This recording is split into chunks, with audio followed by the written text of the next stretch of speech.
ഇതുപോലെ നല്ല ക്രിസ്പി ആയിട്ടുള്ള ഹണി ബീ ബൈറ്റ്സ് ഉണ്ടാക്കിയാലോ. അപ്പോൾ ആദ്യം അതിലേക്കുള്ള മസാല റെഡിയാക്കാൻ വേണ്ടിയിട്ട് ഉള്ളിലേക്ക് ജിഞ്ചർ ഗാർലിക് ചില്ലി പേസ്റ്റ് ഇട്ട് കൊടുക്കുക. പിന്നെ കുറച്ച് കറിവേപ്പില ഉപ്പുകൂടി ഇട്ടിട്ട് ഇതൊന്ന് നല്ലപോലെ വഴറ്റിയെടുക്കുക കേട്ടോ. എന്നിട്ട് അതൊക്കെ ഒന്ന് വഴണ്ട് വന്നിട്ടുണ്ടെങ്കിൽ അതിലേക്ക് കുറച്ച് മഞ്ഞൾപ്പൊടി ഗരം മസാല ഇട്ട് കൊടുക്കുക. എന്നിട്ട് വീണ്ടും മിക്സ് ചെയ്തതിന് ശേഷം വേവിച്ച് വെച്ചിട്ടുള്ള ബീഫ് ഇട്ട് കൊടുക്കുന്നുണ്ട്. ബീഫിന് പകരം ചിക്കൻ ആയാലും കുഴപ്പമൊന്നുമില്ല കേട്ടോ.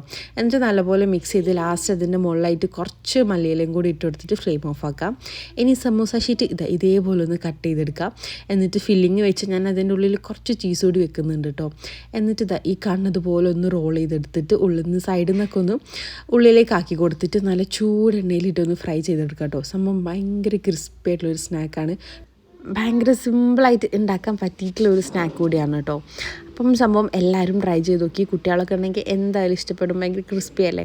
അപ്പം ട്രൈ ചെയ്ത് നോക്കിയിട്ട് ഫീഡ്ബാക്ക് വരും.